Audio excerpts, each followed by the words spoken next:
Hello and welcome to our first Science of Reading webinar of this school year. I'm Yevgen Borodin, the CEO of CAPTI, and I'll be your host and facilitator today. Thank you for taking the time out of your busy schedules to join us for this webinar. We know how busy it gets at the start of a school year. This is the assessment season. You're administering screeners to identify struggling students, doing diagnostics, planning interventions, and every screener seems to be also claiming that they're diagnostic. And this is where we hope this webinar will be useful to you. Our goal today is to help you understand what it takes for an assessment to be a diagnostic. This webinar is sponsored by CAPTI, a literacy program that helps improve student reading with evidence-based solutions. I'd like to introduce our speaker, Dr. Margaret Opatz. Margaret, take it away. Hello, and welcome to this webinar. And thank you for joining me today in this discussion on diagnostic reading assessments. My name is Margaret Opatz, and I am CAPTI's reading research scientist. So let's go ahead and get started. Sorry, I'm just having some feedback here, so I'm going to get rid of that. Okay, so let's go ahead and get started. So in thinking about today, we're talking all about diagnostic reading assessments. So in today's webinar, I'm going to first talk about what diagnostic reading assessments are, and then we will look at the specific characteristics of diagnostic reading assessments. Third, we will discuss how to use a diagnostic reading assessment, and then we will look at CAPTI Assess, which is a research-based diagnostic reading assessment, and then finally at the end, I'll leave time for questions and answers. So first off, let's get started by thinking about how do we define a diagnostic assessment? So when we think about a diagnostic assessment, it is used to diagnose something. And as far as diagnostic assessments go, these are used across multiple fields and multiple disciplines. Like just last week, I had a tech from an internet company out to do a diagnostic assessment on my internet's functionality. We also see these in the medical field, and the medical field is really known for diagnostic assessments to really diagnose what's going on with somebody. And that's actually where I want to start today. So we start here with this image. So I have a young daughter who recently had eye surgery to correct some issues that she had with her vision. So I want to start here because I think this story really illustrates how diagnostic assessments really fit into a broader ecosystem. So it's part of this larger system that's in place to really screen and further test when things don't seem quite right. So if you do have young children, you may have seen this machine. I don't even know the name for it, but I've seen it dozens of times at this point, because this is a machine that is used with infants at the pediatrician's office. And this started pretty early on in her life. So the pediatrician would look at her through this machine, and it would tell us whether or not there may be an issue. So very early on, we got this signal that something didn't seem quite right with her eyes, and that it was this universal screener that caught the need to use a diagnostic assessment. So we fast forward, when she failed this vision screener, she was sent to a specialist for further testing. So the pediatric ophthalmologist really evaluated her eyes, trying to diagnose what was really wrong with her eyes, what would have made the machine connect something to say, this doesn't quite work. This doesn't quite look right for normally developing eyes. So the pediatric ophthalmologist was good. He used songs and dance and other tricks to really be able to evaluate her eyes. And then he had us continue returning to his office at specific time intervals, whether it was 8 weeks or 6 months. He really wanted to evaluate whether or not her eyes were changing at all. And this happened, so we were returning every 8 weeks or sometimes up to 6 months. And it really took time to figure out what was the issue. Did she need further testing? And then he prescribed some interventions. So we tried glasses, and then he had us return every 8 weeks to see if the glasses worked. When the glasses didn't help, he mentioned us having us put on eye patches so she could look like a pirate. But when those didn't help, he suggested that we perform surgery. So after all of these interventions and monitoring, now her eyes are healthy and they look like a normally developing 3-year-old. So I share this story of my daughter and the medical field because there really is this universal screener in place. And I will connect this to reading, I promise. But it really does kind of capture this system that we have in place within our schools and our medical fields that illustrates how we can place diagnostic assessments into a system that will capture and support students who deserve additional instruction to become skilled readers. So just like when my daughter failed the screener, she received additional testing through these diagnostic assessments that were performed by a specialist, and this specialist was able to determine the exact issue with her eyes. And then we tried multiple interventions. So we tried the glasses, the patches, and other things like eye exercises to see if those would work. But part of the process too within that intervention is being able to monitor to see if there's an effect. So did they work? So in my daughter's case, we returned to the doctor regularly for those scheduled exams. And that would allow us to see if there were changes. Did she get any improvement, or was there no improvement? So then through this process, the doctor was able to really catch this issue at a young age, and it prevented my daughter from having these long-term effects, such as like losing her depth perception. So you may be wondering, why am I telling you all about my daughter? But I promise that there's a connection. And I think when we think about this, there's a really specific connection to the way that we operate in schools today. So in schools today, we often have this very complete universal screener that we have the majority of students take, probably all students, but there might be a small subset of students, such as like English learners, who don't necessarily take the universal screener because of limited English proficiency. So often these screeners range in length and in which skills that they assess. But what they do is they give a reasonable indication of which students are likely to need to have further testing to determine what might be causing some reading difficulties. So from there, students complete a diagnostic assessment. And that should provide detailed information on the specific skills that students truly require support in to be successful. And then we have intervention. So that next part is we provide interventions that can be implemented to meet students' specific reading needs. And then we also want to monitor that regularly. We want to set out a time frame that says every 6 to 8 weeks, we're going to monitor how students are doing. And as I think about this process, which is similar to the way that the medical field works, is we have these systems in place to really catch students who are likely to require support in reading, in their eyesight, whatever it may be. But we have these systems in place for a very important reason, which is really to support students in achieving success. So when we think about a reading diagnostic assessment, this should be given after a student indicates that their results on a universal screener warrant more information. So we use these to really determine more information about students' reading skills.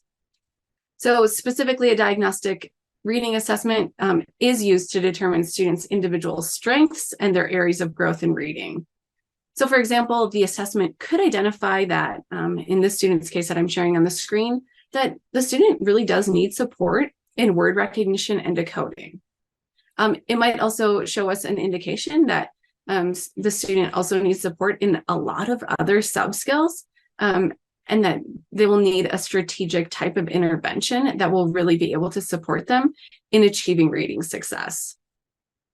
Now, it's really important for a diagnostic reading assessment to show us which skills the student requires additional support in, but they should also provide us with a level of detailed information that we can actually guide the intervention. So when I say that, it's really important that we have this pathway for teachers to provide students with strategic interventions that are evidence-based, backed by research, that really shows students how to perform at these higher performance levels.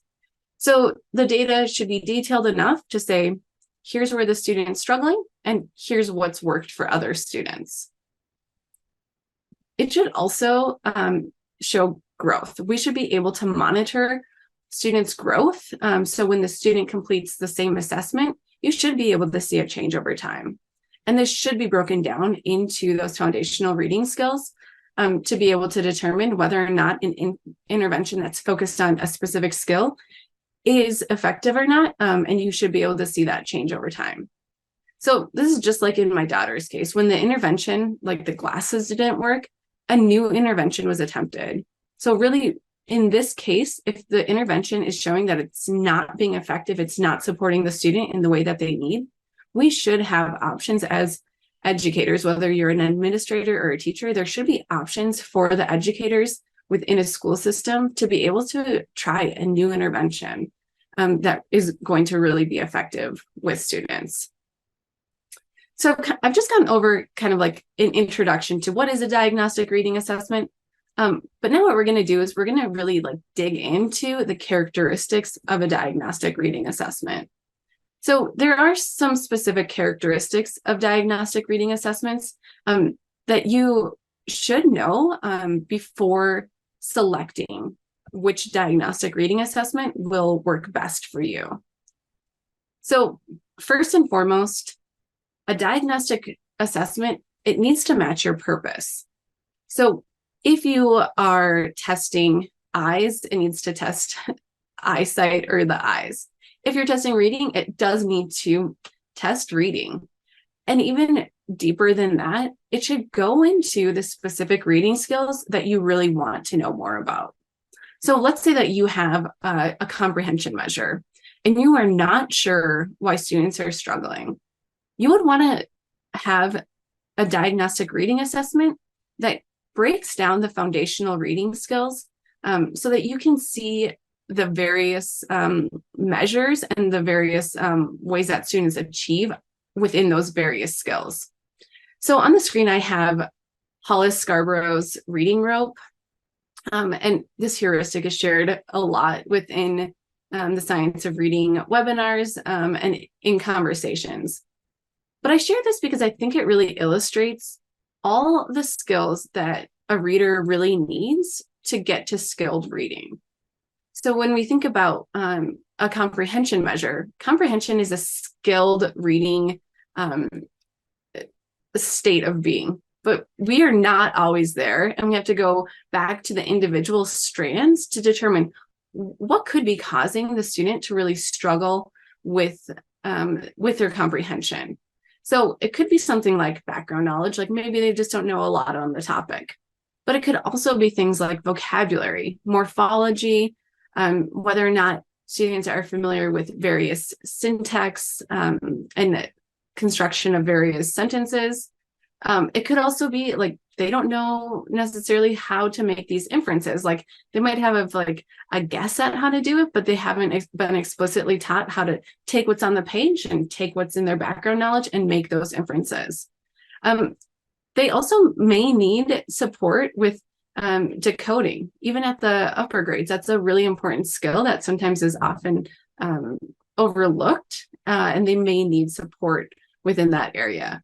So whichever skills you want to know more about, your diagnostic reading assessment should absolutely include those reading skills. And really, when you think about a solid diagnostic reading assessment, it should include foundational reading skills because these are the stepping stones to proficient reading and proficient reading comprehension. I mentioned some of the skills that are really needed, but I just want you to think about, like, if we're testing vocabulary specifically, the vocabulary is often measured in context, which is one form of measuring it, but it should also be done in isolation so that you can see whether or not students are relying on the context of the sentence to make meaning of the word. When we do it in isolation, we can really see if students have specific word knowledge, that word level knowledge, and that's an important distinction. The same would be true for morphology. Can students recognize various suffixes to be able to make sense of the word? So that's first and foremost, is that you definitely want to take a look at the reading skills that are included within the reading assessment. And then the next characteristic is length. So I think this is actually one of the biggest issues in education. So we all wish that there was more time. And time is one of the things that continues to come up in conversations with teachers, that we wish that there was just more time. Like there's just not enough time in the school day. And this is also true of assessments that need to like save time on assessments often comes up. And teachers will say that they want an assessment that is quick and accurate. But unfortunately, the shorter the assessment, the less reliable and valid it will be. So what research tells us is that a good diagnostic assessment should include approximately 30 items per skill that you're assessing. So if you're doing 5 skills like vocabulary, morphology, sentence processing, and reading comprehension, you are going to need to have 30 items per each of those skills. And that's just going to take time. I think about if I were to, when I went to the doctor with my daughter, if he was like, I'm going to do a quick assessment. It's not that accurate, but I'm going to do a quick assessment. I would have said, no, please take your time and do the full diagnostic. I want you to be sure that you know what's happening with my daughter's eyes. So when we think about this in terms of a reading diagnostic, it should take time so that students can really show us what they know about each of the skills. And when we do this, it will help with those long-term solutions because we'll be able to gain enough insight into what students know and what they can do with each of the reading skills to be successful long-term. So then that brings me to the next characteristic. So the next one is validity. So when we're looking at a diagnostic reading assessment, we should be looking at the validity. And this means that we're asking, does this assessment actually measure what it says it will measure? So if you have a test that's measuring vocabulary, like, does it measure vocabulary? And then how do you know if it does? So if a test measures vocabulary, it should specifically measure students' word knowledge. And I mentioned this before, but putting it into context is one way of doing it. So having it in a sentence is one way where they're filling in the blank. But another way is to do it in isolation, where they're selecting a synonym or a word that is related to the target word. And this is an important way to do that because it measures whether or not students can recognize the words in isolation. So when you're looking at the validity, you're questioning whether it is assessing the skill that it claims to be assessing. And there are a couple other ways to really look at the validity of a test. So when you're looking at the validity, you might have to look into the technical manuals or other peer-reviewed publications to really see how the construct behind the assessment was made. So what did the researchers who are putting their time into creating this test, what was their theoretical framework of the constructs? And then what was the research behind it? And then look at the results. Did the results actually support the intended measures and uses? So when you do that, it will take you time to find those within the technical manuals, but they should be there. And then you really will know that it is testing what it says to be testing. So then the final characteristic for looking at a reading diagnostic assessment is to look at its reliability. So when we think about test reliability, that means that we can rest assured that we will get consistent measures again and again. So you can imagine that if a student took the test one day and then they took it the next day, we would want them to get a similar test score. Like there wouldn't be much done within that one day to change much on their outcomes.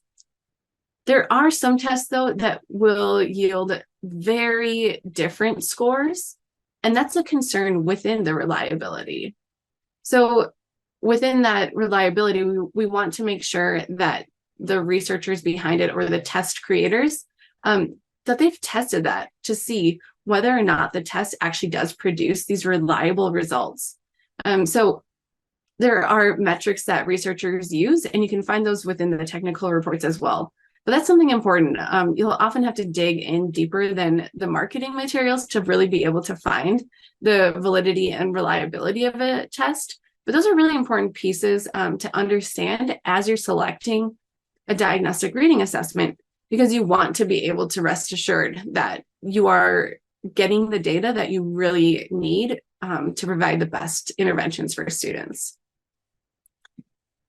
So next, I have put together 5 questions that you could ask yourself when selecting a diagnostic reading assessment. And these should make sense from what I've just gone through. But the first one relates to your purpose. So you want to make sure that the test does fit your need and purpose. So if it is to diagnose students' reading skills that may be impeding comprehension, make sure it includes those foundational reading skills. And research is pretty clear about which skills to look at, especially as we get into the upper grades. You should look at 5 specific skills that I will go over in just a bit.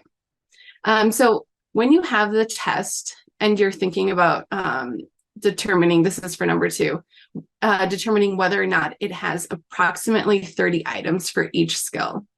And this is important because you're going to be determining whether or not the assessment will actually give you the necessary information. So remember, we need about 30 items to really gain enough information for students to show us whether they know the skill or not. So then number 3, I want you to think about determining the test validity. So determine how the test actually measures the skill. And then look at the technical reports or other research reports that explain the construct used to test students' skills. And then number 4, do the same thing for reliability.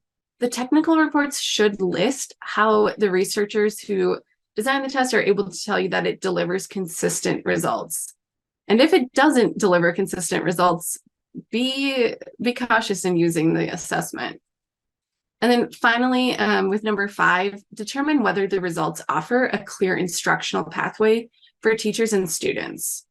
So I didn't include this in a characteristic, but this is an important question to ask, because if you're putting your time and effort into having students complete the assessment needs to provide you with gold materials at the end. You should know exactly what students need support in. And then the assessment should be able to help you design an instructional pathway forward for students so that you can support students' reading success.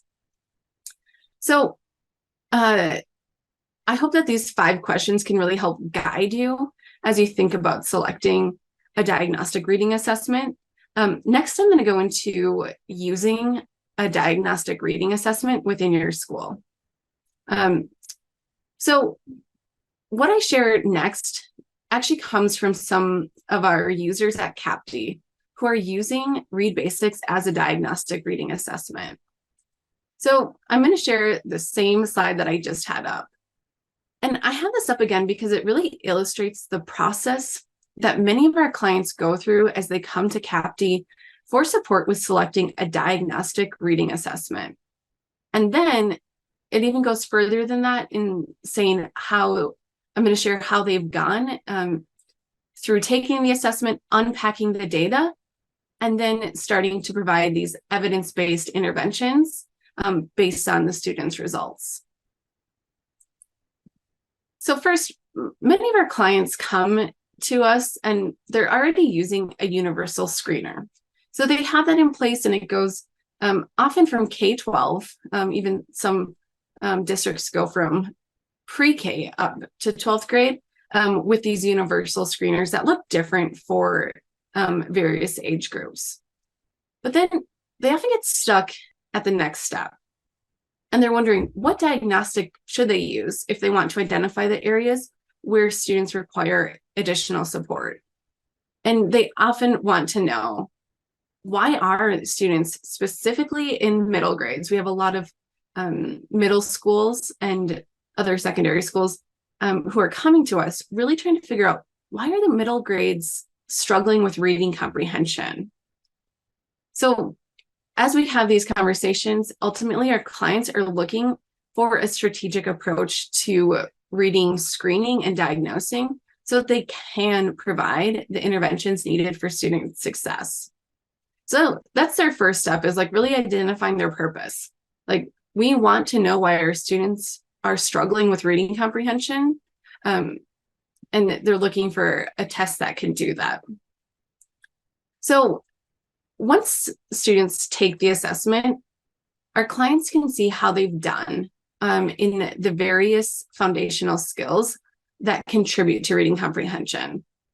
So they have results from word recognition and decoding, vocabulary, morphology, sentence processing, reading efficiency, and then finally from reading comprehension.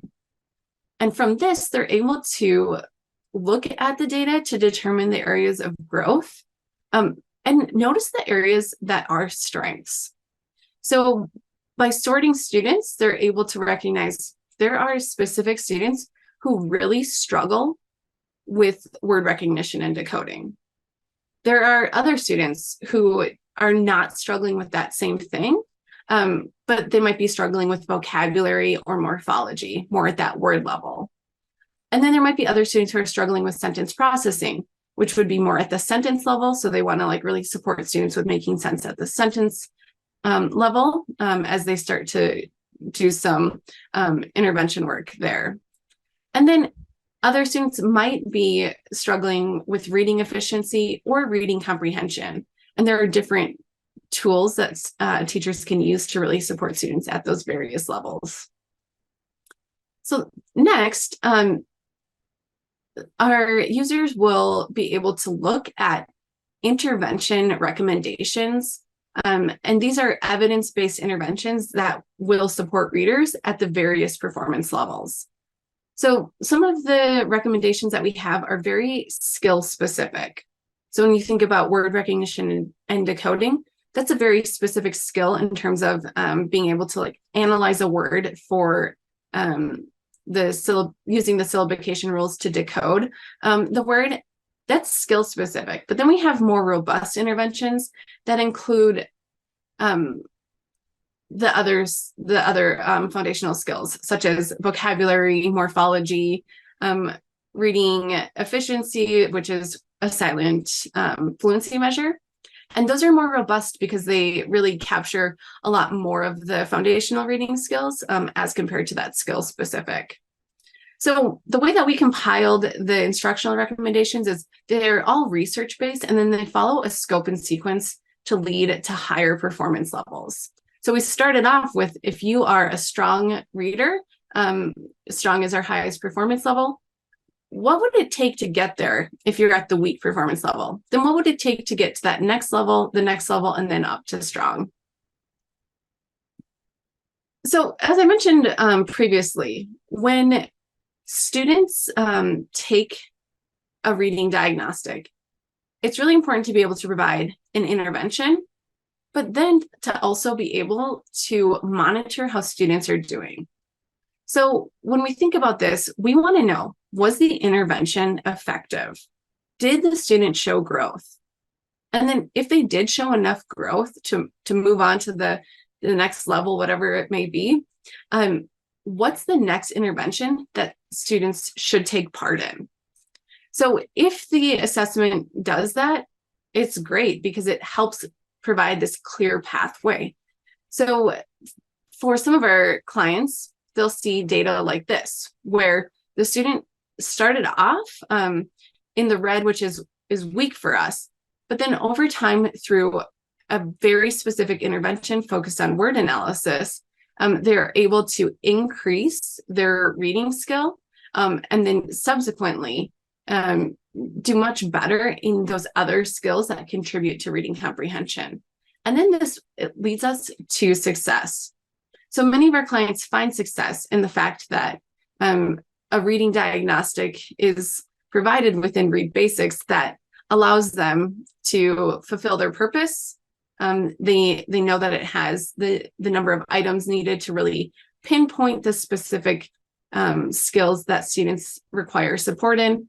It's reliable, it's valid. And then another important piece is that it does provide that instructional pathway to lead to long-term success in reading. So now what I'm going to do next is I'm going to take you through a look at CAPTI Assess with Read Basics. Let me just pull this up. I'm going to stop sharing that and then reshare.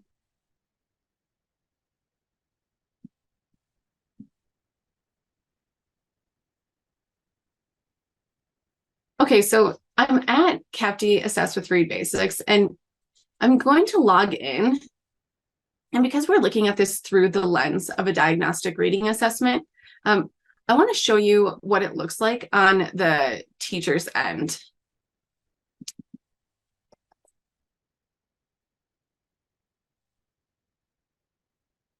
And as I'm logging in, so I'm logging in to see the teacher's portal, and I just want to share that this is all fictionalized data for a 7th grade class. So CAPTI Assess makes it easy to create an assignment. I can go here, and I mentioned these before, but there are 6 subtests. And within a diagnostic reading assessment, it's imperative to have those foundational reading skills. Something that I haven't mentioned is that one of the nice things about being able to monitor students, let's say that you have a student who struggles with word recognition and decoding, you can actually just take the word recognition and decoding subtest by unclicking the rest of them. And then that actually will only take about 8 minutes.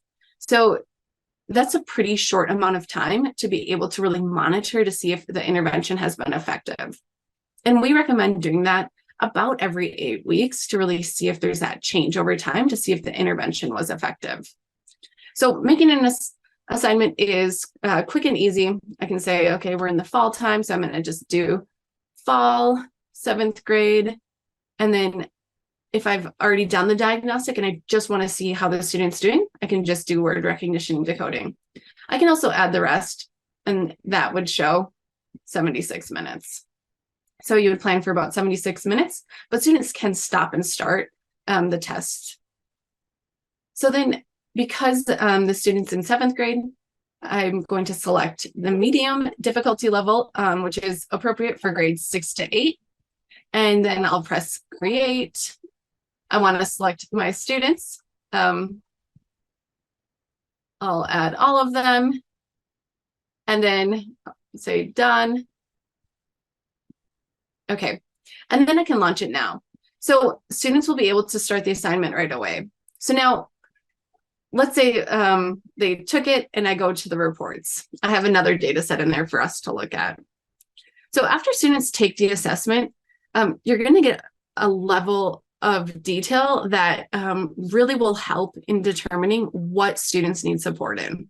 So first, you get this really broad overview of students. So if you're an administrator, you'd see the entire school, but you can also define who you're looking at based on the various classes. As a teacher, I'm only going to be able to see the students that are rostered to me within my class.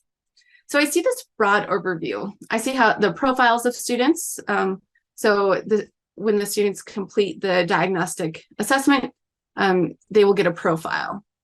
And this ranges from high, medium, and low. And then we also have some notable profiles when students score at extreme variations. You'll see the assessment status. This means whether or not they completed it, the scale score. There are four performance levels. So we have weak, low average, high average, and strong. And the scores range from 190 to 310. We also have grade equivalent score and then an RTI tier recommendation. And this we can actually modify to match the intervention resources that are available at a school. So how many students can you really pull into a tier 3 intervention or a tier 2? And so that can be helpful when looking at students at a broad level. So then you can go into the student view. And here I'm looking at the class as a whole. I can sort by each of these columns so I can see what's their lexile like. I can also see how they did in word recognition and decoding. And as far as the diagnostic goes, Read Basics has a really important piece of information related to word recognition and decoding. So we are partnered with ETS, and they took hundreds of thousands of test administrations and determined that there was a correlation between students who are scoring 235 and below. So basically what the correlation was that once students hit a certain threshold, it influences their reading comprehension. But if you're 235 and below, you don't have that same correlation. So this is an important metric when using Read Basics, because it tells us that the group of students who are below 235 really do need an intensive intervention that is focused on sound to letter correspondence or word analysis. And then, so beyond word recognition and decoding, you can really see vocabulary and morphology at that word level because those are tested in isolation. And then you'll be able to look at that sentence level with sentence processing, and then look at reading efficiency, which I mentioned is a silent reading fluency measure, and then reading comprehension, which is reading passages and answering comprehension related questions such as inferences, making inferences, and then also answering questions related to vocabulary in context. So as I'm looking at students, the next step is we can actually go in and look at individual students. So I share Chloe here. When you look at Chloe's overall performance, you get a clear picture of she's a medium profile, meaning that she's measuring mostly at that medium level, high average across the various subtests. You can see her score percentiles and grade equivalencies, and then you'll go through the lexile. So you can see a history of lexile, a history of word recognition, and within this subtest, or within each subtest report, it will tell you kind of what students can do at this level and then what they'll benefit from. But there's something even more important to look at when we're thinking about this as a diagnostic. That is at the report history, which we can monitor that change over time, and then also the recommendations. So these recommendations I mentioned are really focused on specific interventions that are research-based and found to be highly effective interventions for various grades. So because Chloe is in 7th grade, we have specific recommendations that are geared to middle school because a word level intervention will look very different for a 3rd grader compared to a 7th grader. So we've made those differences apparent within our recommendations. Okay, so that is what I want to show you here. I'm going to go back to our other screen. So let me just stop sharing and go back to that. So I hope you can really see how Read Basics is helpful in terms of really measuring up as a diagnostic reading assessment. Let me just get this shared again.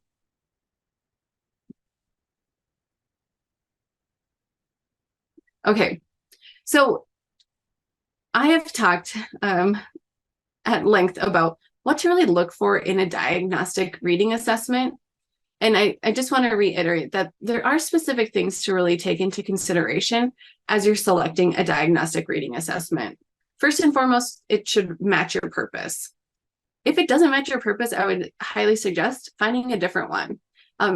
Once it does fit your purpose, whether or not that's like doing that universal screener and then a diagnostic assessment afterwards, really make sure it has the skills that you want to see. So make sure it does include the foundational reading skills that impede students' reading comprehension. And then make sure you look at those number of items. Does it include approximately 30 items per foundational reading skill? And if it doesn't, that should be an indicator that you may not be getting the information that you really need. And then check its validity and reliability. These things are often not shared in marketing materials, so you'll have to take a deeper look into technical reports and various research articles to really get to know that. One that I didn't include on here would be that it provides you with those instructional implications so that you do have a path forward. I believe all assessment should be valuable in the information it gives you and in giving you a path forward. So I share all of those takeaways with you, and I'm happy to answer any questions if you'd like to stick around at the end. So from here, I'm going to pass it back to Yevgen.